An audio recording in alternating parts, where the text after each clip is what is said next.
അത്യാവശ്യം ചോദ്യം കാണുമ്പം ഒരു പരിഭ്രാന്തരം ആയേക്കാം, പക്ഷേ എളുപ്പമാണ്. ഇപ്പം തിരുവനന്തപുരത്ത് നിന്ന് കോഴിക്കോടേക്ക് എത്താൻ മൊത്തം 4 വഴികളായി. ശരി, അതുപോലെ ഇനി ഈ വഴിയിൽ കൂടാണ് അപ്പം നമുക്ക് വരിയിലെ അല്ലെങ്കിൽ നിരയിലെ ക്രമീകരണം എന്ന് ചോദിച്ചാൽ ഇത്ര ആളുകളെ ഒരു വരിയായിട്ട് അല്ലെങ്കിൽ ഇത്ര ആളുകളെ ഒരു നിരയായിട്ട് ഈ ഒന്നിനെ എനിക്ക് 15 കൊണ്ട് നിശേഷം ഹരിക്കാൻ പറ്റത്തില്ല. ശരി, ഞാൻ 2 വട്ടം പറയുമ്പോഴത്തേക്ക് ക്ലിയർ ആവും. ആ 7ന്റെ ഫാക്ടോറിയലിനെ നമുക്ക് ഉറപ്പായിട്ടും എത്ര കൊണ്ടാ 7 കൊണ്ട് ഹരിക്കാൻ പറ്റും. ഏവർക്കും നമസ്കാരം. ഞാൻ വിശാഖ് പാവുമ്പ. എൻട്രി ആപ്പിൻ്റെ സൂപ്പർ ഓവർ എപ്പിസോഡ് 10ലേക്ക് ഏവരെയും സ്വാഗതം ചെയ്യുന്നു. അപ്പോൾ നമ്മൾ ഇതുവരെ പുറത്തുവിട്ട 9 എപ്പിസോഡുകളും നിങ്ങൾ കണ്ടിട്ടുണ്ടാകും എന്നാണ് എൻ്റെ വിശ്വാസം. കാണാത്തവരുണ്ടെങ്കിൽ തീർച്ചയായിട്ടും കാണുക. SCRTയെ വളരെ സമഗ്രമായിട്ട് നമ്മൾ ചർച്ച ചെയ്യുന്ന ഈ ഒരു സീരീസ് നിങ്ങൾക്ക് വളരെയധികം ഉപകാരം ചെയ്യും എന്ന് തന്നെയാണ് എൻ്റെ ഉറച്ച വിശ്വാസം. അപ്പോൾ എല്ലാവരും കാണാത്തവരാരെങ്കിലും ഉണ്ടെങ്കിൽ കാണുക. ഇനി നിങ്ങളുടെ സുഹൃത്തുക്കൾക്ക് ഷെയർ ചെയ്യാൻ കഴിയുമെങ്കിൽ ഷെയർ ചെയ്യുക. മാക്സിമം നിങ്ങളുടെ കമൻറ്റുകൾ എനിക്ക് ആ ഓരോ വീഡിയോയിലും അത്യാവശ്യമാണ്. നിങ്ങളുടെ കമൻറ്റുകളാണ് എൻ്റെ പ്രചോദനം. ഓക്കെ, അപ്പോൾ ഇന്ന് ഞാൻ ചർച്ചയ്ക്ക് എടുക്കുന്നത് ഒരു പാഠം, പെർമ്യൂട്ടേഷൻ ആൻഡ് കോമ്പിനേഷൻ. ഒരുപക്ഷെ കുറച്ച് ആളുകൾ കേട്ടിട്ട് പോലും ഇല്ലാത്തൊരു പാഠഭാഗമായിരിക്കും ഇത്. മക്കളെ, പെർമ്യൂട്ടേഷൻ ആൻഡ് കോമ്പിനേഷൻ നമ്മുടെ +1 പാഠഭാഗത്തിൽ പഠിക്കാനുള്ള ഒരു കുഞ്ഞു പാഠമാണ് പെർമ്യൂട്ടേഷൻ ആൻഡ് കോമ്പിനേഷൻ. അപ്പോൾ കുറേ അധികം ആളുകളുടെ മനസ്സിൽ ഉരുത്തിരിയുന്ന ഒരു സംശയമാണ്, LDCക്ക് പഠിക്കുന്ന ഞങ്ങൾക്ക് പെർമ്യൂട്ടേഷൻ കോമ്പിനേഷൻ എന്ന ഈ പാഠം വേണമെന്ന്. വേണം മക്കളെ, കൂടിയേ തീരൂ. നമുക്ക് LDC തലത്തിലും ഡിഗ്രി തലത്തിൽ വരെയും ഈ പാഠത്തിന് ചോദ്യം വന്നിട്ടുണ്ട്. ഈ അടുത്തിടയ്ക്ക് കഴിഞ്ഞ LDC പരീക്ഷയിലെ ചോദ്യമാണ്, ഒരു വൃത്തത്തിൽ 5 ആളുകളെ എത്ര വിധത്തിൽ ക്രമീകരിക്കാൻ സാധിക്കും? കഴിഞ്ഞ LDC പരീക്ഷ എഴുതിയവരാണ് നിങ്ങളെങ്കിൽ തീർച്ചയായിട്ടും ആ ചോദ്യം ഓർമ്മയിലുണ്ടാകും, ഇല്ലേ? ഒരു LDC ചോദ്യമാണ്. അതുപോലെ മുൻ വർഷങ്ങളിൽ ചോദിച്ചിട്ടുണ്ട്, അരുണിമയ്ക്ക് 3 കമ്മലുകളും 4 മാലകളുമുണ്ട്. ഇത് ഒരു ദിവസം ഒരു ജോഡി കമ്മലും ഒരു മാലയും എന്ന ക്രമത്തിൽ എത്ര രീതിയിൽ അണിയാൻ സാധിക്കും എന്നിങ്ങനെ തുടങ്ങുന്ന അനവധി ചോദ്യങ്ങൾ ഈ അടുത്തിടെ നിങ്ങൾ ഡിഗ്രി ലെവലിൽ കണ്ടതാണ്. 1 factorial plus 2 factorial plus 3 factorial plus etcetera plus 95 factorial എന്ന സംഖ്യയെ 15 കൊണ്ട് ഹരിച്ചാലുള്ള ശിഷ്ടം എത്ര തുടങ്ങുന്ന മനോഹരമായ നല്ല റേഞ്ചുള്ള ചോദ്യങ്ങളൊക്കെ അടങ്ങുന്ന ഒരു നല്ല പാഠമാണിത്. കൂടാതെ പണ്ട് PSC സ്ഥിരമായിട്ട് ചോദിക്കുന്ന ഒരു ചോദ്യമാണ്, മലയാളം എന്ന് ഇംഗ്ലീഷിൽ എഴുതിയിട്ട് മലയാളം എന്ന വാക്കിലെ അക്ഷരങ്ങൾ എത്ര വിധത്തിൽ ക്രമീകരിക്കാം ചോദിച്ചിട്ടുണ്ട്. നല്ല നല്ല ചോദ്യങ്ങളടങ്ങുന്ന ഒരു നല്ല പാഠം തന്നെയാണിത്. LDC തൊട്ട് അങ്ങോട്ടുള്ള ഓരോ പരീക്ഷയ്ക്കും, പ്രത്യേകിച്ച് LDC +2 നിലവാരത്തിലുള്ള CPO, fireman, civil excise officer, അതുപോലെ ബീറ്റ് ഫോറസ്റ്റ് ഓഫീസർ തുടങ്ങിയ +2 ലെവൽ പരീക്ഷകൾക്കും കൂടാതെ ഡിഗ്രി തല പരീക്ഷകൾക്കും വളരെയധികം ആവശ്യമുള്ളൊരു പാഠമാണ്. അപ്പോൾ ഈ ഒരു പാഠത്തിൽ ആദ്യാവസാനം എന്നോടൊപ്പം ഉണ്ടായിരിക്കണം. ഇതിൻ്റെ ഒരു ചോദ്യം ഞാൻ ചെയ്താൽ തൊട്ടടുത്ത ചോദ്യം ചെയ്യാൻ വീഡിയോ ഒന്ന് പൗസ് ചെയ്തിട്ട് ശ്രമിക്കുക. അപ്പോൾ എല്ലാവർക്കും ഒരിക്കൽ കൂടി വിജയാശംസകൾ നേർന്നുകൊണ്ട് നേരെ നമ്മുടെ ചോദ്യത്തിലോട്ട് പോകുന്നു. നമ്മുടെ ആദ്യ ചോദ്യം ഇങ്ങനെയാണ്, തിരുവനന്തപുരത്ത് നിന്നും എറണാകുളത്തേക്ക് 3 വഴികളുണ്ട്. എറണാകുളത്ത് നിന്ന് കോഴിക്കോട്ടേക്ക് 4 വഴികളുമുണ്ട്. തിരുവനന്തപുരത്ത് നിന്ന് കോഴിക്കോട്ടേക്ക് എത്ര വഴികളുണ്ട്? നല്ല ചോദ്യമാണ്. ഒരിക്കൽ കൂടി, തിരുവനന്തപുരത്ത് നിന്ന് എറണാകുളത്തേക്ക് 3 വഴികളുണ്ട്. എറണാകുളത്ത് നിന്ന് കോഴിക്കോട്ടേക്ക് 4 വഴികളുണ്ട്. എങ്കിൽ തിരുവനന്തപുരത്ത് നിന്ന് കോഴിക്കോട്ടേക്ക് എത്തുന്നതിന് മൊത്തം എത്ര വഴികളാണുള്ളത്? നല്ല ചോദ്യമാണ്. അത്യാവശ്യം ചോദ്യം കാണുമ്പം ഒരു പരിഭ്രാന്തരം ആയേക്കാം, പക്ഷേ എളുപ്പമാണ്. കണ്ണടച്ച് ഉറക്കുന്ന വിധത്തിൽ ഉത്തരം ചെയ്യാം. ഇതിൻ്റെ കൺസെപ്റ്റ് ഇത്രയുള്ള മക്കളെ. നോക്കി, തിരുവനന്തപുരത്ത് നിന്ന് ഇങ്ങനെ തിരുവനന്തപുരത്ത് നിന്ന് എറണാകുളത്തേക്ക് 3 വഴികളുണ്ട്. തിരുവനന്തപുരത്ത് നിന്ന് എറണാകുളത്തോട്ടെത്താൻ 1 വഴി, ഇത് 2 വഴി, ഇത് 3 വഴി, മൊത്തം 3 വഴികളുണ്ട്. ഇനി എറണാകുളത്ത് നിന്ന് കോഴിക്കോട്ടേക്ക് ഇവിടെ നിന്ന് കോഴിക്കോട്ടേക്ക് എത്താൻ 4 വഴികളുണ്ട്. അപ്പോൾ ഇവിടുന്ന് ഇതൊരു വഴി, ഇതൊരു വഴി, ഇതൊരു വഴി, 4 വഴികളുണ്ട്. എങ്കിൽ നമ്മുടെ ചോദ്യം, തിരുവനന്തപുരത്ത് നിന്ന് കോഴിക്കോട്ടേക്ക് എത്താൻ ഈ തിരുവനന്തപുരത്ത് നിന്ന് ഈ കോഴിക്കോട്ടേക്ക് എത്താൻ മൊത്തം എത്ര വഴികളുണ്ട് എന്നാ ചോദിക്കുന്നത്. സംഭവമൊന്നുമില്ല, നിങ്ങളൊന്ന് ആലോചിച്ച് നോക്കി. ആദ്യം ഇവിടെ നിന്നും തിരുവനന്തപുരത്ത് നിന്നും ഈ വഴിയിൽ കൂടിയാണ് പോകുന്നതെങ്കിൽ എറണാകുളം വരെ ചെന്നതിന് ശേഷം പിന്നെതാ ഈ വഴിയിൽ കൂടെ പോകാം, ഈ വഴിയിൽ കൂടെ പോകാം, ഈ വഴിയിൽ കൂടെ പോകാം, ഈ വഴിയിൽ കൂടെ പോകാം എന്ന് പറഞ്ഞാൽ തിരുവനന്തപുരത്ത് നിന്ന് എറണാകുളം വരെ ഒരു വഴിയിലൂടെ ചെന്നതിന് ശേഷം ദാ കോഴിക്കോട്ടേക്ക് എത്താൻ 4 വഴികളുണ്ടായിരുന്നു എന്ന് പറഞ്ഞാൽ മക്കളെ ദാ നോക്ക് നോക്ക് നോക്ക് നോക്ക് നോക്ക് നോക്ക്, ഇതൊരു വഴി കണ്ടോണേ, ദാ ഇത് 2 വഴി, ദാ ഇത് 3 വഴി, എടാ ഇത് 4 വഴി കണ്ടോ. ഇപ്പം തിരുവനന്തപുരത്ത് നിന്ന് കോഴിക്കോടേക്ക് എത്താൻ മൊത്തം 4 വഴികളായി. ശരി, അതുപോലെ ഇനി ഈ വഴിയിൽ കൂടാണ് തിരുവനന്തപുരത്ത് നിന്ന് എറണാകുളത്തോട്ട് പോയതെങ്കിൽ ഈ വഴിയിൽ കൂടെ ചെന്ന് ദാ ഇതുവഴി പോകാം, ഈ വഴിയിൽ കൂടെ ചെന്ന് ദാ ഇതുവഴി പോകാം, ഈ വഴിയിൽ കൂടെ ചെന്ന് ദാ ഇതുവഴി പോകാം, ഈ വഴിയിൽ കൂടെ ചെന്ന് ദാ ഇതുവഴി പോകാം. അപ്പം 4 × 4 8 വഴിയായി. മക്കളെ അടുത്ത ഇതുവഴിയാണ് പോകുന്നതെങ്കിൽ ദാ ഇതുവഴി ചെന്ന് ദാ ഇങ്ങനെ പോകാം, ദാ ഇതുവഴി ചെന്ന് ദാ ഈ വഴി കൂടെ പോകാം, ഇങ്ങനെ ചെന്ന് ഇങ്ങനെ പോകാം, ഇങ്ങനെ ചെന്ന് ഇങ്ങനെ പോകാം എന്ന് പറഞ്ഞാൽ ഒന്നുമില്ല. മൊത്തം വഴികളുടെ എണ്ണം കണ്ടുപിടിക്കാൻ തിരുവനന്തപുരത്ത് നിന്ന് എറണാകുളം വരെ 3 വഴി, എറണാകുളത്ത് നിന്ന് കോഴിക്കോട് വരെ 4 വഴി, മൊത്തം ആകെ എത്ര വഴികളുണ്ടെന്ന് ചോദിച്ചാൽ 3 × 4 12 വഴികൾ. നമ്മുടെ ശരി ഉത്തരം 12. നമ്മുടെ റൈറ്റ് ആൻസർ 12 ആണ്. മനസ്സിലായോ? സിമ്പിൾ അല്ലേ? ഇവിടെ ഒന്നുമില്ല, വളരെ സിമ്പിളായ സാധനം. ആകെ എത്ര വഴികളുണ്ടെന്ന് ചോദിച്ചാൽ ഇവിടുത്തെ വഴികളുടെ എണ്ണമായ 3ഉം ഇവിടുത്തെ വഴികളുടെ എണ്ണം 4ഉം തമ്മിൽ കൂട്ടിയാൽ മതി, ഗുണിച്ചാൽ മതി, തമ്മിൽ ഗുണിച്ചാൽ മതി. 3 × 4 12. 3 × 4 12 ആണ് നമ്മുടെ ശരി ഉത്തരം. ക്ലിയർ ആയി കാണുമെന്ന് കരുതുന്നു. ശരി, അങ്ങനെയെങ്കിൽ ദാ ഞാൻ നേരത്തെ പറഞ്ഞ ചോദ്യം ഇങ്ങനെ: അരുണിമയ്ക്ക് 4 ജോഡി കമ്മലും 5 മാലയുമുണ്ട്. 1 ജോഡി കമ്മലും 1 മാലയും എത്ര രീതിയിൽ അണിയാം? നമ്മൾ തൊട്ട് മുമ്പ് പറഞ്ഞ പോലെ തിരുവനന്തപുരത്ത് നിന്ന് കോഴിക്കോട്ടേക്ക് എത്ര വഴിയുണ്ട്, എറണാകുളത്തേക്ക് എത്ര വഴിയുണ്ട്, എറണാകുളത്ത് നിന്ന് കോഴിക്കോട്ടേക്ക് എത്ര വഴിയുണ്ട്, എങ്കിൽ തിരുവനന്തപുരത്ത് നിന്ന് കോഴിക്കോട്ടേക്ക് എത്താൻ എത്ര വഴിയുണ്ടെന്ന് ചോദിക്കുന്ന പോലെ തന്നെയാണ് ഈ ചോദ്യം. അരുണിമയ്ക്ക് മകളെ 4 ജോഡി കമ്മലും 5 മാലയുമുണ്ട്. എങ്കിൽ 1 ജോഡി കമ്മലും 1 മാലയും എത്ര രീതിയിൽ അണിയാം എന്ന് ചോദിച്ചാൽ മൊത്തം 4 ജോഡി കമ്മൽ 5 മാല. ഇത് ഒന്നാമത്തെ കമ്മലിടുമ്പം ഇതിലെ 1 മാല ഇടാം, ഒന്നാമത്തെ കമ്മലിടുമ്പം ഇതിലെ 2ാമത്തെ മാല ഇടാം, ഒന്നാമത്തെ കമ്മലിടുമ്പം ഇതിലെ 3ാമത്തെ മാല ഇടാം, ഒന്നാമത്തെ കമ്മലിടുമ്പം ഇതിലെ 4ാമത്തെ മാല ഇടാം, ഒന്നാമത്തെ കമ്മലിടുമ്പം ഇതിലെ 5ാമത്തെ മാല ഇടാം. ശരിയാണോ? അങ്ങനെ ഓരോ കമ്മലിനും ഓരോ മാല വെച്ചിടാം. എങ്കിൽ ആകെ എത്ര രീതിയിൽ അണിയാമെന്ന് ചോദിച്ചാൽ 4 × 5 20. എങ്കിൽ 1 ജോഡി കമ്മലും 1 മാലയും എത്ര വിധത്തിൽ അണിയാം എന്ന് ചോദിച്ചാൽ ഉത്തരം 20 ആണ്. മനസ്സിലായി കാണുമെന്ന് കരുതട്ടെ. നല്ല ചോദ്യമാണ്. ക്ലിയർ അല്ലേ? ശരി, അവിടെ തന്നെ ചോദിക്കാൻ ചാൻസ് ഉള്ള മറ്റൊരു ചോദ്യം ഇങ്ങനെ: ഒരു ആശാരിക്ക് 4 വിധത്തിൽ മേശ പണിയാൻ സാധിക്കും, 6 വിധത്തിൽ കസേര പണിയാൻ സാധിക്കും. 1 ജോഡി മേശയും കസേരയും എത്ര വിധത്തിൽ പണിയാൻ സാധിക്കും? ഒരിക്കൽ കൂടെ: ഒരാശാരിക്ക് 4 വിധത്തിൽ മേശ പണിയാൻ സാധിക്കും, അതുപോലെ 6 വിധത്തിൽ കസേര പണിയാൻ സാധിക്കും. എങ്കിൽ 1 ജോഡി മേശയും 1 കസേരയും, അതായത് 1 ജോഡി മേശയും കസേരയും കൂടി എത്ര വിധത്തിൽ പണിയാൻ സാധിക്കും? നമുക്കറിയാം, ഒന്നുമില്ല. 1 ജോഡി, അതായത് ഒന്നാമത്തെ വിധത്തിൽ മേശ പണിഞ്ഞാൽ 1ാമത്തെ വിധത്തിൽ കസേര പണിയാം, 1ാമത്തെ വിധത്തിൽ മേശ പണിഞ്ഞാൽ 2ാമത്തെ വിധത്തിൽ കസേര പണിയാം, 1ാമത്തെ രീതിയിൽ മേശ പണിഞ്ഞാൽ 3ാമത്തെ വിധത്തിൽ കസേര പണിയാം. എങ്കിൽ ആകെ എത്ര വിധത്തിൽ മേശയും കസേരയും ഒരു ജോഡിയായിട്ട് പണിയാമെന്ന് ചോദിച്ചാൽ മേശ 4 രീതിയിൽ പണിയാം, കസേര 6 രീതിയിൽ പണിയാം. 1 ജോഡി മേശയും കസേരയും കൂടെ 4 × 6 24 രീതിയിൽ പണിയാൻ സാധിക്കും. നമ്മുടെ ശരി ഉത്തരം 4 × 6 24. മനസ്സിലായി കാണുമെന്ന് കരുതട്ടെ. സിമ്പിൾ അല്ലയോ? ഓക്കെ ആണേ? ശരി, നമുക്ക് അടുത്ത ചോദ്യത്തിലോട്ട് പോകാം. ശരി, അടുത്തൊരു ചോദ്യം ഇങ്ങനെ: 5 ആളുകളെ ഒരു വരിയിൽ എത്ര രീതിയിൽ ക്രമീകരിക്കാം? 5 ആളുകളെ ഒരു വരിയിൽ എത്ര രീതിയിൽ ക്രമീകരിക്കാം? 5 ആളുകളെ ഒരു വരിയിൽ എത്ര രീതിയിൽ ക്രമീകരിക്കാം എന്നാണ് ചോദ്യം.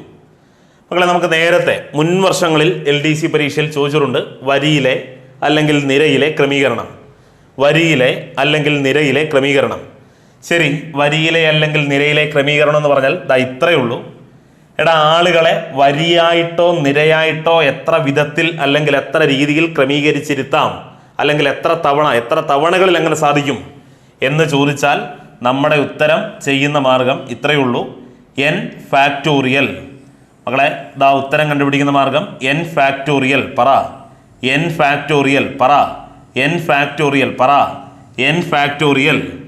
ഈ സാധനം വായിക്കുന്നത് ഫാക്ടോറിയൽ എന്ന എക്സ്ക്ലമേറ്ററി ചിഹ്നം, അത് നമ്മൾ വായിക്കുന്നത് factorial, n factorial, n factorial. അപ്പം മനസ്സിലാക്കിക്കോണം എന്താണ് ഫാക്ടോറിയൽ എന്ന് ചോദിച്ചാൽ ഇത്രയേ ഉള്ളൂ. ഫാക്ടോറിയൽ എന്ന് ചോദിച്ചാൽ ഒന്നിൻ്റെ ഫാക്ടോറിയൽ എന്ന് പറഞ്ഞാൽ 1 ഗുണം താഴോട്ട് 1 ആകുന്നത് വരെ ഗുണിക്കണം. എടാ ആ സംഖ്യ മുതൽ താഴോട്ട് 1 വരെ നിരത്തി എഴുതി ഗുണിക്കണം എന്നാ പറയുന്നത്. ശരി, 1 കഴിഞ്ഞ് താഴോട്ട് 1 വരെ അവൻ വേറെ സംഖ്യ ഒന്നുമില്ല, 1 മാത്രം. അവ 2ൻ്റെ ഫാക്ടോറിയൽ എന്ന് പറഞ്ഞാൽ ആ 2 ഗുണം താഴോട്ട് 1 വരെ 2 ഗുണം 1 ആണ്. അവ 3 ഫാക്ടോറിയൽ എന്ന് പറഞ്ഞാൽ ഇതാ 3 ഇൻറ്റു 2 ഇൻറ്റു 1 ആണ്. അപ്പോൾ 4 ഫാക്ടോറിയൽ എന്ന് പറഞ്ഞാൽ ആ എഴുതിയ 4 മുതൽ താഴോട്ട് 1 ആകുന്നത് വരെ, അതായത് 4 ഗുണം 3 ഗുണം 2 ഗുണം 1. അപ്പോൾ 5 ഫാക്ടോറിയൽ എന്ന് പറഞ്ഞാൽ എന്താണ്? 5 ഗുണം 4 ഗുണം 3 ഗുണം 2 ഗുണം 1. അപ്പോൾ 6 ഫാക്ടോറിയൽ എന്ന് പറഞ്ഞാൽ എന്താണ്? ദാ 6 ഗുണം ആ സംഖ്യ മുതൽ താഴോട്ട് 1 വരെ 5 ഗുണം 4 ഗുണം 3 ഗുണം 2 ഗുണം 1 ആണ്. അപ്പോൾ ഇതാണ് ഫാക്ടോറിയൽ എന്ന് പറഞ്ഞാൽ ദാ ചെയ്യേണ്ട ക്രമം. അപ്പം നമുക്ക് വരിയിലെ അല്ലെങ്കിൽ നിരയിലെ ക്രമീകരണം എന്ന് ചോദിച്ചാൽ ഇത്ര ആളുകളെ ഒരു വരിയായിട്ട് അല്ലെങ്കിൽ ഇത്ര ആളുകളെ ഒരു നിരയായിട്ട് എത്ര രീതിയിൽ ക്രമീകരിക്കാമെന്ന് ചോദിച്ചാൽ ആ തന്നിരിക്കുന്ന സംഖ്യയുടെ ഫാക്ടോറിയൽ, ആ തന്നിരിക്കുന്ന സംഖ്യയുടെ ഫാക്ടോറിയൽ, ആ തന്നിരിക്കുന്ന സംഖ്യയുടെ ഫാക്ടോറിയൽ എന്ന് പറഞ്ഞാൽ ഇവിടെ നമ്മുടെ ഉത്തരം 5 ഫാക്ടോറിയൽ. 5 ആളുകളെ ഒരു വരിയിൽ എത്ര രീതിയിൽ ക്രമീകരിക്കാമെന്ന് ചോദിച്ചാൽ 5ൻ്റെ ഫാക്ടോറിയൽ. ഇനി നമുക്കറിയാം 5ൻ്റെ ഫാക്ടോറിയൽ കണ്ടുപിടിക്കാൻ 5 ഗുണം 4 ഗുണം 3 ഗുണം 2 ഗുണം 1 ആണ്. ശരി, ഗുണിക്കാം. 5 4 20, 20 3 60, 62 120, 120 ഇൻറ്റു 1 120. അപ്പോൾ 5 ആളുകളെ ഒരു വരിയിൽ എത്ര രീതിയിൽ ക്രമീകരിക്കാം എന്ന് ചോദിച്ചാൽ ശരി ഉത്തരം 120. മനസ്സിലായോ? എളുപ്പമല്ലേ? ക്ലിയർ ആയി കാണുമെന്ന് കരുതുന്നു. ശരി, അടുത്ത ചോദ്യം ഇങ്ങനെ: 4 ആളുകളെ ഒരു വരിയിൽ എത്ര രീതിയിൽ ക്രമീകരിക്കാം? 4 ആളുകളെ ഒരു വരിയിൽ എത്ര രീതിയിൽ ക്രമീകരിക്കാം? ഞാൻ പറഞ്ഞല്ലോ, ഒരു വരിയിൽ അല്ലെങ്കിൽ നിരയിലെ ക്രമീകരണമാണ് ചോദിക്കുന്നതെങ്കിൽ ഉത്തരം n ഫാക്ടോറിയൽ ആയിരിക്കും. ഒരു വരിയിൽ അല്ലെങ്കിൽ നിരയിലെ ക്രമീകരണമാണ് ചോദിക്കുന്നതെങ്കിൽ ഉത്തരം n ഫാക്ടോറിയൽ ആയിരിക്കും. എന്ന് പറഞ്ഞാൽ തന്നിരിക്കുന്ന ആളുകളുടെ എണ്ണം എത്രയാണോ അതിൻ്റെ ഫാക്ടോറിയൽ എന്ന് പറഞ്ഞാൽ ദാ എണ്ണം ഇവിടെ 4 ആണ്. അപ്പോൾ 4ൻ്റെ ഫാക്ടോറിയൽ.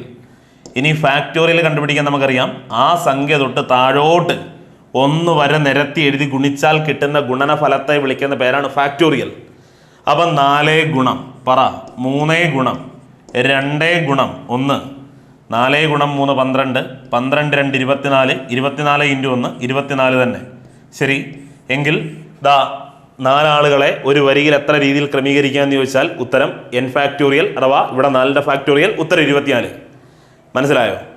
ശരി, അങ്ങനെയെങ്കിൽ കഴിഞ്ഞ LDCയിൽ നമ്മളെ ചോദിച്ച കുറച്ച് പേര് ചെയ്തതും കുറച്ച് പേര് ചെയ്യാത്തതുമായൊരു ചോദ്യം: 5 ആളുകളെ ഒരു വൃത്തത്തിൽ എത്ര രീതിയിൽ ക്രമീകരിക്കാം? 5 ആളുകളെ ഒരു വൃത്തത്തിൽ എത്ര രീതിയിൽ ക്രമീകരിക്കാം? 5 ആളുകളെ ഒരു വൃത്തത്തിൽ എത്ര രീതിയിൽ ക്രമീകരിക്കാം? 5 ആളുകളെ ഒരു വൃത്തത്തിൽ എത്ര രീതിയിൽ ക്രമീകരിക്കാം? ശരി, വൃത്തത്തിലെ ക്രമീകരണമാണ് ഇവിടുത്തെ നമ്മുടെ ചോദ്യം. വൃത്തത്തിലെ ക്രമീകരണം. വൃത്തത്തിലെ ക്രമീകരണം നമുക്കറിയാം.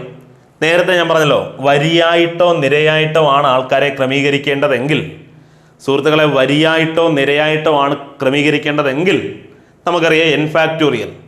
എന്നാൽ 5 പേരെ അല്ലെങ്കിൽ 6 പേരെ അല്ലെങ്കിൽ എത്രയോ ആൾക്കാരെ n ആളുകളെ ഒരു വൃത്തത്തിലാണ് ക്രമീകരിക്കുന്നതെങ്കിൽ ആ വൃത്തത്തിലെ ക്രമീകരണം കണ്ടുപിടിക്കുന്ന സൂത്രവാക്യം n-1 ഫാക്ടോറിയൽ. ഇതാണ് നമ്മുടെ സമവാക്യം. ഒന്ന് ഓർത്തു വെച്ചേ, n-1 ഫാക്ടോറിയൽ. ഒന്ന് പറഞ്ഞേ, n-1 ഫാക്ടോറിയൽ. വൃത്തത്തിലെ ക്രമീകരണമാണെങ്കിൽ സുഹൃത്തുക്കളെ പറ n-1 ഫാക്ടോറിയൽ. പറ n-1 ഫാക്ടോറിയൽ. പറ n-1 ഫാക്ടോറിയൽ. പറ n-1 ഫാക്ടോറിയൽ. ഒന്നുകൂടെ പറ, n-1 ഫാക്ടോറിയൽ. വരിയോ നിരയോ ആണെങ്കിൽ n ഫാക്ടോറിയൽ, വൃത്തമാണെങ്കിൽ n-1 ഫാക്ടോറിയൽ, n-1 ഫാക്ടോറിയൽ. അപ്പോൾ 5 ആളുകളെ ഒരു വൃത്തത്തിലാണ് ക്രമീകരിക്കേണ്ടത്. അതുകൊണ്ട് n-ന്റെ വില 5. അപ്പോൾ 5-1 സുഹൃത്തുക്കളെ 4-ന്റെ ഫാക്ടോറിയലാണ് നമ്മുടെ ശരി ഉത്തരം. 4-ന്റെ ഫാക്ടോറിയൽ എടുത്താൽ മതി. തന്നിരിക്കുന്ന ആളുകളുടെ എണ്ണം 5. വൃത്തത്തിലായതുകൊണ്ട് 5-1 കുറയ്ക്കണം, അതിൻ്റെ ഫാക്ടോറിയൽ എടുക്കണം. എങ്കിൽ 5-1 കുറച്ചാൽ 4. 4-ന്റെ ഫാക്ടോറിയൽ എന്ന് പറഞ്ഞാൽ മക്കളെ 4 ഗുണം 3 ഗുണം 2 ഗുണം 1.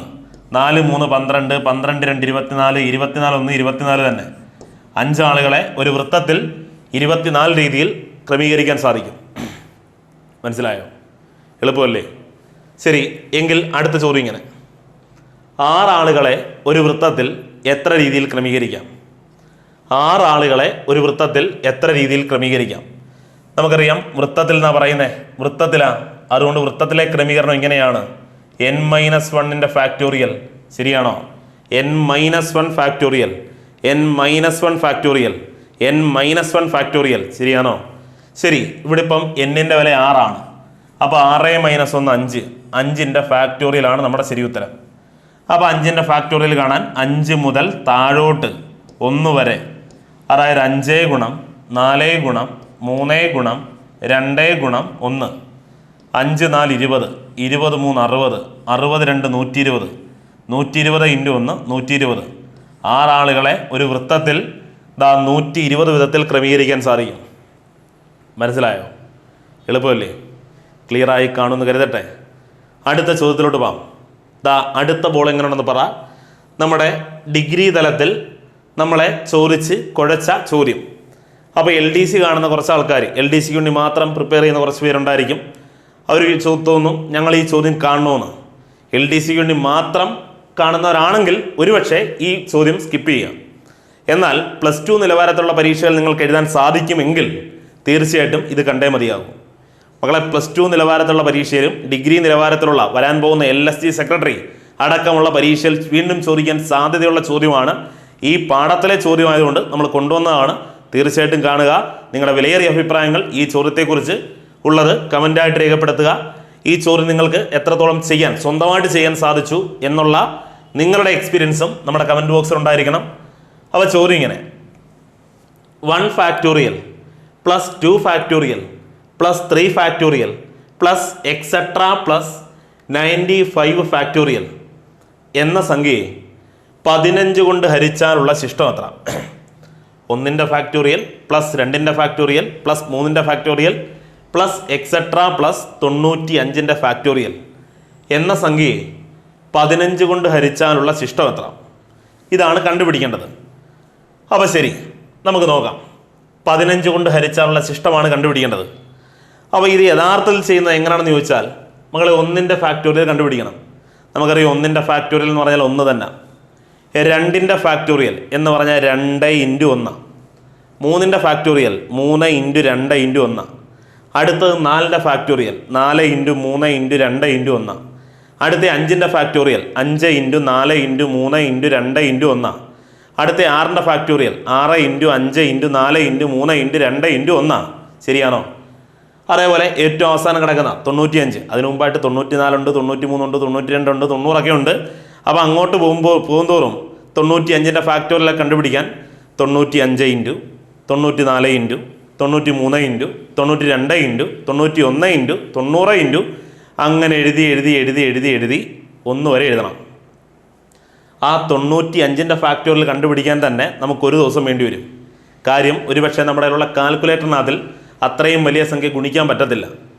ഇനി നമ്മൾ പേപ്പറിനകത്തിലോ പേന കൊണ്ടൊക്കെ എഴുതി ഗുണിച്ചു കഴിഞ്ഞാൽ ഒരു 3-4 ബുക്ക് വേണ്ടി വരും. ശരിയാണോ? ഇനി ഈ ചോദ്യം മൊത്തമായിട്ടും, അതായത് 1 മുതൽ 95 വരെയുള്ള സംഖ്യകളുടെ ഫാക്ടോറിയൽ കണ്ടുപിടിച്ച് അതിൻ്റെ തുകയെടുത്ത് അതിനെ 15 കൊണ്ട് ഹരിച്ച് ശിഷ്ടം പറയണമെങ്കിൽ ഏകദേശം 1 മാസം നമുക്ക് വീട്ടിൽ വെറുതെ ഇരുന്നാൽ പറ്റും. 1 മാസം നമുക്ക് ഫ്രീ ആയിട്ട് കിട്ടണം. ശരിയാണോ? വീട്ടിൽ ആഹാരം പോലും കഴിക്കാതെ, ചിലപ്പോൾ ഒരുപക്ഷെ ആഹാരം പോലും വെക്കാതെ 1 മാസം ഫ്രീ ആയിട്ടിരുന്നാൽ ചെയ്യാൻ പറ്റും. എന്നാൽ അങ്ങനെ ഫ്രീ ആയിട്ട് നമുക്ക് ചെയ്യാൻ പറ്റുമോ? പരീക്ഷയ്ക്ക് 1 മിനിറ്റ് കൊണ്ട് ആൻസർ ചെയ്യണം. അതുകൊണ്ട് ഇതെങ്ങനെ വേഗത്തിൽ ചെയ്യാം, എന്തെങ്കിലും ഒരു ഷോർട്ട് കട്ട് കാണുമല്ലോ, ഉറപ്പായിട്ടും കാണും, അല്ലാതെ യഥാർത്ഥ മാർഗത്തിൽ ചെയ്താൽ പോസിബിൾ അല്ല ഇത്. അപ്പോൾ എങ്ങനെ വേഗത്തിൽ ചെയ്യാം എന്നാണ് നോക്കുന്നത്. സംഭവം ഇത്രയേ ഉള്ളൂ സുഹൃത്തുക്കളെ. ഇതിൻ്റെ ചോറ് ഇങ്ങനെയാണ്. 1 ഫാക്ടോറിയൽ തൊട്ട് 95 വരെയുള്ള ഫാക്ടോറിയലിനെ 15 കൊണ്ട് ഹരിച്ചാലുള്ള ശിഷ്ടമാണ് വേണ്ടത്. അതിന് നിങ്ങൾ ശ്രദ്ധിക്കേണ്ട ഇത്രയേ ഉള്ളൂ. ആദ്യം കിടക്കുന്ന 1 ഫാക്ടോറിയൽ എത്ര മക്കളെ? 1ൻ്റെ ഫാക്ടോറിയൽ അത് 1 ശരി, ഞാൻ ഈ 1 എഴുതിയപ്പം 1 എന്ന ഈ സംഖ്യയെ എനിക്ക് 15 കൊണ്ട് നിശേഷം ഹരിക്കാൻ പറ്റുമോ എന്ന് നോക്കണം. ഞാൻ ആദ്യം 1ൻ്റെ ഫാക്ടോറിയൽ എഴുതി സുഹൃത്തുക്കളെ 1. ഈ 1നെ എനിക്ക് 15 കൊണ്ട് നിശേഷം ഹരിക്കാൻ പറ്റുമോ? ഇല്ല, പറ്റത്തില്ല. ഈ 1നെ എനിക്ക് 15 കൊണ്ട് നിശേഷം ഹരിക്കാൻ പറ്റത്തില്ല. ശരി, ഞാൻ 2 വട്ടം പറയുമ്പോഴത്തേക്ക് ക്ലിയർ ആവും, ചുമ്മാ കേട്ടോണ്ടിരിക്കും. അടുത്ത 2ൻ്റെ ഫാക്ടോറിയൽ നമുക്കറിയാം. 2ൻ്റെ ഫാക്ടോറിയൽ എന്ന് പറഞ്ഞാൽ 2 × 1. 2 × 1 എന്ന് പറഞ്ഞാൽ അത് 2. അത് 2 ശരിയാണോ? ആ 2നെ എനിക്ക് 15 കൊണ്ട് നിശേഷം ഹരിക്കാൻ പറ്റുമോ? പറ്റത്തില്ല. ശരി, അതിനെയും കളയുന്നു. അടുത്ത 3ൻ്റെ ഫാക്ടോറിയൽ മക്കളെ, 3ൻ്റെ ഫാക്ടോറിയൽ എന്ന് പറഞ്ഞാൽ 3 × 2 × 1 6. ആ 6നെ എനിക്ക് 15 കൊണ്ട് നിശേഷം ഹരിക്കാൻ പറ്റുമോ? പറ്റത്തില്ല. അപ്പോൾ 6 എഴുതി. ശരി, അടുത്തത് 4ൻ്റെ ഫാക്ടോറിയലാണ്. 4ൻ്റെ ഫാക്ടോറിയൽ 4 × 3 × 2 × 1 ചെയ്യുമ്പോൾ 24 എന്ന് വരും.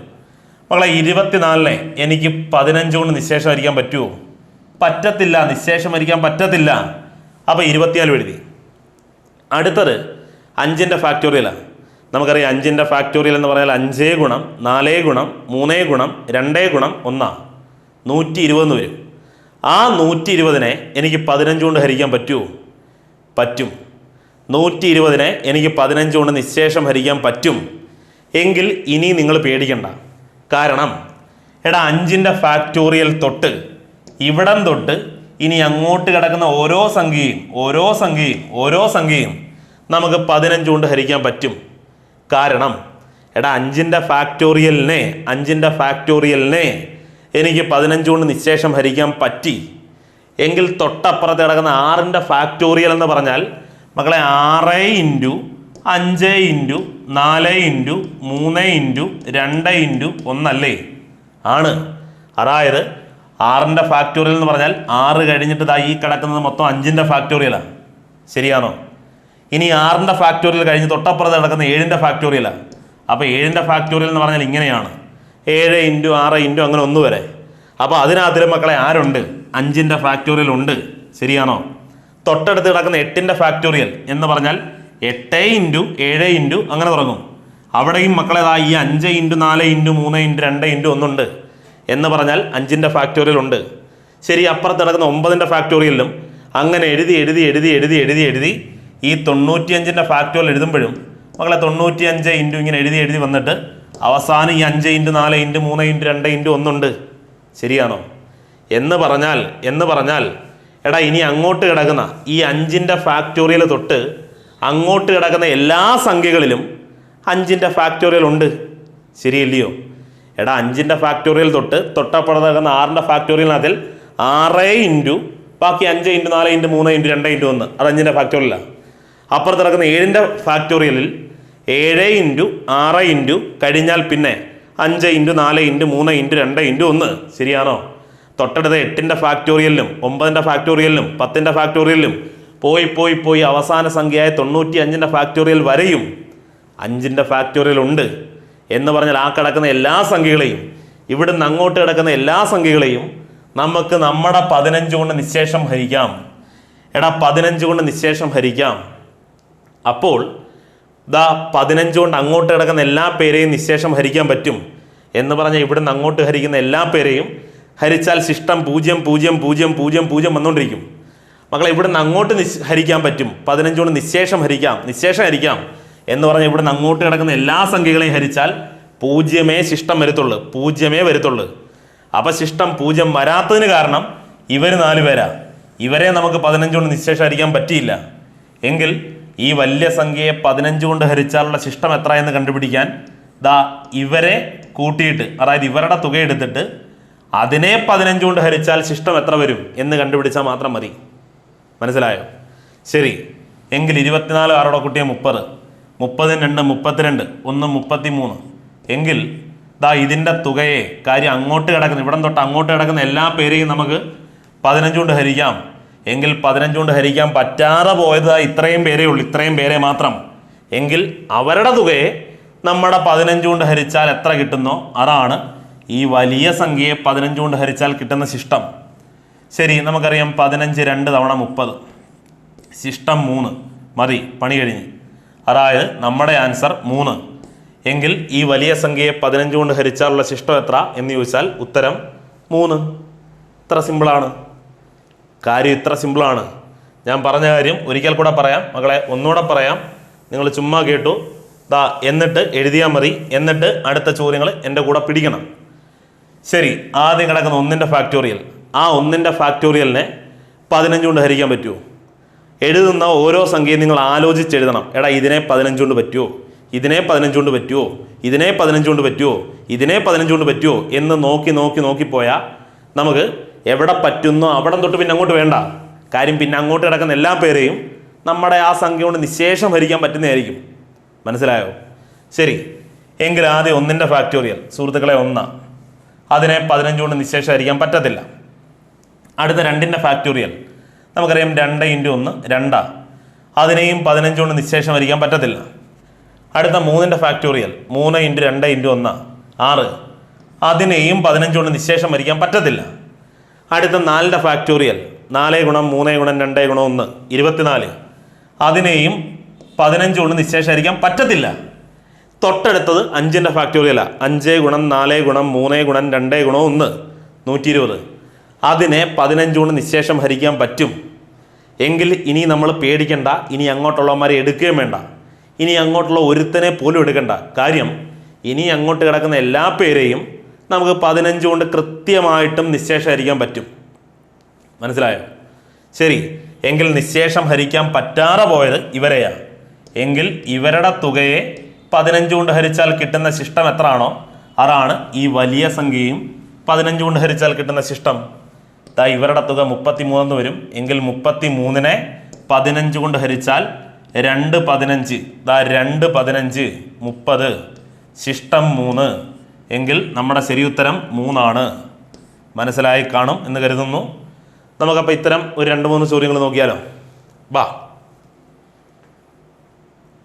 1 factorial plus 2 factorial plus 3 factorial plus 50 factorial എന്ന സംഖ്യയെ 12 കൊണ്ട് ഹരിച്ചാലുള്ള ശിഷ്ടം എത്ര? എന്ന സംഖ്യയെ 12 കൊണ്ട് ഹരിച്ചാലുള്ള ശിഷ്ടം എത്ര? ശരി, നമുക്ക് നോക്കാം. ആദ്യം 1ൻ്റെ ഫാക്ടോറിയൽ എത്ര? 1. ഈ 1നെ 12 കൊണ്ട് നിശേഷം ഹരിക്കാൻ പറ്റുമോ? പറ്റത്തില്ല. എടാ 1നെ 12 കൊണ്ട് നിശേഷം ഹരിക്കാൻ പറ്റുമോ? പറ്റത്തില്ല. ശരി, അടുത്തത് 2ൻ്റെ ഫാക്ടോറിയൽ. മക്കളെ 2ൻ്റെ ഫാക്ടോറിയൽ 2 × 1 2.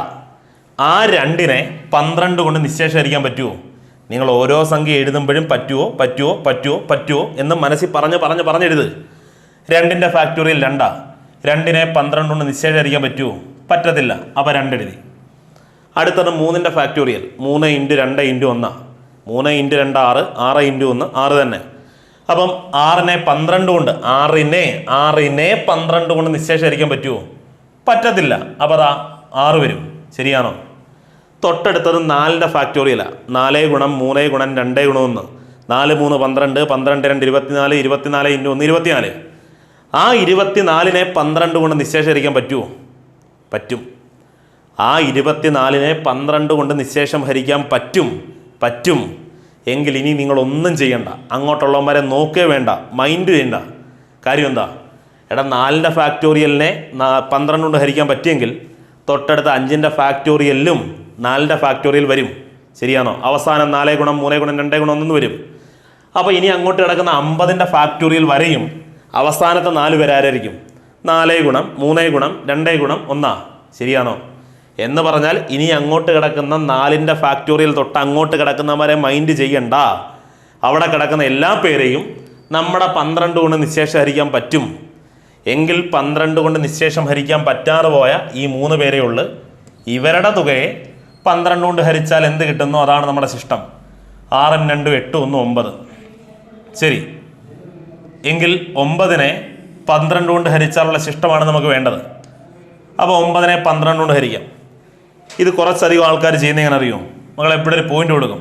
90 എന്ന് എഴുതും, 12 7 84 എന്ന് എഴുതും, എന്നിട്ട് ശിഷ്ടം 6 എന്നൊക്കെ എഴുതി വെക്കും. ഇത് ശരിയാണോ? ഇത് ശരിയാണോ? ഇത് തെറ്റാണ്. കാരണം നമ്മൾ പോയിന്റ് കൊടുത്ത് പഠിച്ചത് തന്നെ എന്തിനു വേണ്ടിയിട്ടാണ്? നിശേഷം ഹരിക്കാൻ വേണ്ടിയിട്ടാണ്. നിശേഷം ഹരിക്കാൻ.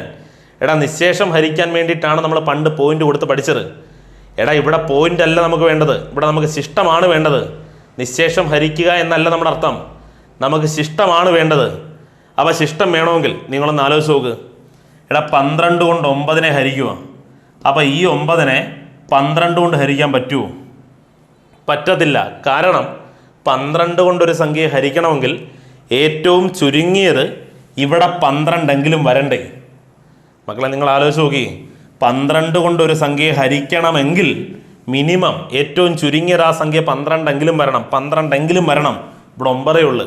9-നകത്ത് 12 അടങ്ങത്തില്ല എന്ന് പറഞ്ഞാൽ നമുക്കറിയാം. ഒരു 13 ആയിരുന്നെങ്കിൽ 13-നകത്ത് 12, ഒരു തവണ 12 ശിഷ്ടം 1 പറയാം. ഒരു 27-നകത്തിൽ 12 കൊണ്ട് ഹരിച്ചാൽ 12 2 24 ശിഷ്ടം 3 പറയാം. എടാ, അതുപോലെ ഇവിടെ 13-നകത്ത് 12 ഒരു വട്ടം, ഇവിടെ 27-നകത്ത് 12 2 വട്ടം. ശരിയാണോ? എങ്കിൽ ഇവിടെ 9-നകത്തിൽ 12 0 വട്ടം, 0 വട്ടം, 0 12 0 ശിഷ്ടം 9. ഇതാണ് മക്കളെ നമ്മുടെ ശിഷ്ടം. അതായത് ഒരു സംഖ്യ കൊണ്ട് ഹരിക്കുന്നത് അതിനേക്കാൾ ചെറിയ സംഖ്യയാണെങ്കിൽ, ഒരു സംഖ്യ കൊണ്ട് ഹരിക്കുന്നത് അതിനേക്കാൾ ചെറിയ സംഖ്യയാണെങ്കിൽ ആ ചെറിയ സംഖ്യ തന്നെയായിരിക്കും ശിഷ്ടം. മനസ്സിലായോ?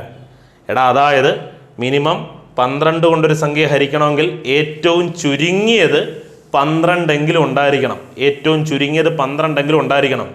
12 പോലും ഇല്ലെങ്കിൽ, 12 പോലും ഇല്ലെങ്കിൽ ആ നമ്മൾ ഹരിക്കപ്പെടേണ്ട സംഖ്യ തന്നെയാണ് ശിഷ്ടം. എങ്കിൽ 0 തവണ 12 0 ശിഷ്ടം 9. മക്കളെ, ശിഷ്ടം 9 ആണ്. മനസ്സിലായി കാണുമെന്ന് കരുതുന്നു. ഓക്കെ ആണോ? ശരി, നമുക്ക് അടുത്ത ചോദ്യം നോക്കാം. 1 ഫാക്ടോറിയൽ തുടങ്ങി 99 വരെയുള്ള ഫാക്ടോറിയലിനെ 18 കൊണ്ട് ഹരിച്ചാലുള്ള ശിഷ്ടം എത്ര? 18 കൊണ്ട് ഹരിച്ചാലുള്ള ശിഷ്ടം. ശരി, നമുക്ക് നോക്കാം. 18 കൊണ്ട് ഹരിച്ചാൽ ആദ്യം കിടക്കുന്ന 1ന്റെ ഫാക്ടോറിയലിനെ നമുക്ക് 1ന്റെ ഫാക്ടോറിയലിനെ അറിയാം 1 ആണ്. അതിനെ 18 കൊണ്ട് നിശേഷം ഹരിക്കാൻ പറ്റത്തില്ല. അടുത്ത് 2ന്റെ ഫാക്ടോറിയൽ, അത് 2 ആണ്. ആ 2നെ 18 കൊണ്ട് നിശേഷം ഹരിക്കാൻ പറ്റത്തില്ല. ശരി, അടുത്ത 3ന്റെ ഫാക്ടോറിയൽ, 3ന്റെ ഫാക്ടോറിയൽ നമുക്കറിയാം 6 ആണ്. 6നെ 18 കൊണ്ട് നിശേഷം ഹരിക്കാൻ പറ്റത്തില്ല.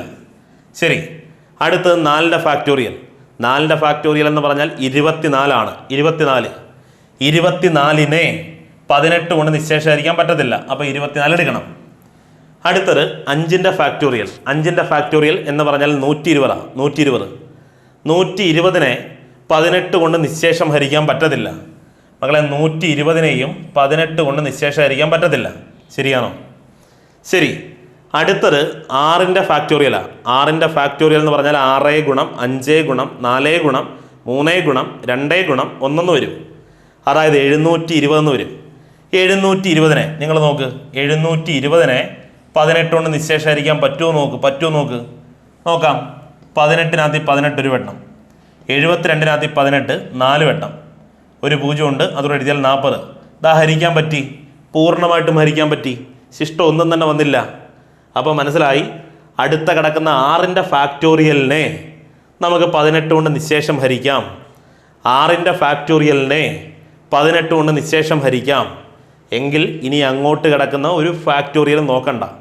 കാര്യം അടുത്ത കിടക്കുന്ന 7ന്റെ ഫാക്ടോറിയലും 8ന്റെ ഫാക്ടോറിയലും 9ന്റെ ഫാക്ടോറിയലും അങ്ങനെ പോയി 99 വരെയുള്ള ഫാക്ടോറിയലിലും 6ന്റെ ഫാക്ടോറിയൽ ഉണ്ടായിരിക്കും. ശരിയാണോ? അപ്പോൾ മനസ്സിലായി. ഇനി അങ്ങോട്ട് കിടക്കുന്ന എല്ലാ പേരെയും നമുക്ക് നമ്മുടെ 18 കൊണ്ട് നിശേഷം ഹരിക്കാം. എങ്കിൽ 18 കൊണ്ട് നിശേഷം ഹരിക്കാൻ പറ്റാതെ പോയ ഇത്രയും പേരെ ഹരിച്ചാൽ എന്ത് വരുന്നോ അതാണ് നമ്മുടെ യഥാർത്ഥ ഉത്തരം. ശരി, നമുക്ക് കൂട്ടാം. 120ഉം 24 കൂട്ടിയാൽ 144, 6ഉം 150, 152 1 153. എങ്കിൽ 153നെ 18 കൊണ്ട് ഹരിച്ചാൽ എന്ത് ശിഷ്ടം വരുന്നെന്ന് കണ്ടുപിടിക്കാം. ശരി, എത്ര വട്ടം? 18 8 വട്ടം ആണോ? 18 8 നോക്കാം. 8 8 64 4 ശിഷ്ടം 6 ഒരു 8 8 8 6 14 144 എന്ന് വരും. ശരി, 13 4 പോയാൽ 9 എന്ന് വരും. 9 എന്ന് വരും. ശേഷം 4 4 പോയാൽ 0. അതായത് നമ്മുടെ ശരി ഉത്തരം 9 എന്ന് വരും. ഓക്കെ ആണോ? അതായത് 153 153 18 കൊണ്ട് ഹരിച്ചാൽ ശിഷ്ടം 9 എന്ന് വരും. അതായത് ഈ വലിയ സംഖ്യയെ 18 കൊണ്ട് ഹരിച്ചാലും ശിഷ്ടം 9 ആണ്. നമ്മുടെ ശരി ഉത്തരം 9 ആണെന്ന് പറയാം. മനസ്സിലായിക്കാണെന്ന് കരുതുന്നു. ഓക്കെ അല്ലേ? ക്ലിയർ? ശരി, നമുക്ക് അടുത്ത ചോദ്യത്തിലോട്ട് പോകാം. അടുത്ത ചോദ്യം ഇങ്ങനെ, അവസാനം 100ൻ്റെ ഫാക്ടോറിയൽ വരെ എന്ന സംഖ്യയെ 7 കൊണ്ട് ഹരിച്ചാലുള്ള ശിഷ്ടം എത്ര? 7 കൊണ്ട് ഹരിച്ചാലുള്ള ശിഷ്ടം. ശരി, നോക്കാം. നമ്മൾ ആദ്യം 1ൻ്റെ ഫാക്ടോറിയൽ എഴുതി. മക്കളെ 1 ഇതിനെ 7 കൊണ്ട് നിശേഷീകരിക്കാൻ പറ്റുമോ? പറ്റത്തില്ല. അപ്പോൾ എഴുതി. അടുത്ത 2ൻ്റെ ഫാക്ടോറിയലാണ്. നമുക്കറിയാം 2ൻ്റെ ഫാക്ടോറിയൽ എന്ന് പറഞ്ഞാൽ 2. ആ 2നെ 7 കൊണ്ട് നിശേഷീകരിക്കാൻ പറ്റുമോ? പറ്റത്തില്ല. 7 കൊണ്ട് നിശേഷീകരിക്കാൻ പറ്റത്തില്ല. അടുത്ത 3ൻ്റെ ഫാക്ടോറിയലാണ്. നമുക്കറിയാം 3ൻ്റെ ഫാക്ടോറിയൽ എന്ന് പറഞ്ഞാൽ 3 × 2 × 1 6. 6നെ 7 കൊണ്ട് നിശേഷീകരിക്കാൻ പറ്റുമോ? പറ്റത്തില്ല. അടുത്തത് 4ൻ്റെ ഫാക്ടോറിയൽ. നമുക്കറിയാം 24. 24നെ 7 കൊണ്ട് നിശേഷം ഹരിക്കാൻ പറ്റുമോ? പറ്റത്തില്ല. അപ്പോൾ അതും എഴുതി 24. അടുത്തത് 5ൻ്റെ ഫാക്ടോറിയലാണ്. 5ൻ്റെ ഫാക്ടോറിയൽ 120. നിങ്ങൾ നോക്കണം 120നെ 7 കൊണ്ട് നിശേഷം ഹരിക്കാൻ പറ്റുന്നുണ്ടോയെന്ന്. 120നെ 7 കൊണ്ട് നിശേഷം ഹരിക്കാൻ പറ്റുന്നുണ്ടോ നോക്കുമ്പം 7-നകത്ത് 7 ഒരു വട്ടം, 12-നകത്ത് 1 വട്ടം, ശിഷ്ടം 5 അല്ലേ? ശിഷ്ടം 5 എന്ന് വരും. 50-നകത്തിൽ 7 വട്ടം 49, ശിഷ്ടം 1 മക്കളെ. 49 കഴിഞ്ഞാൽ അവിടെ ശിഷ്ടം 1 ഉണ്ട്. അപ്പം മനസ്സിലായി 120നെയും നമുക്ക് 7 കൊണ്ട് നിശേഷം ഹരിക്കാൻ പറ്റത്തില്ല. അപ്പം 120 എഴുതി. 120.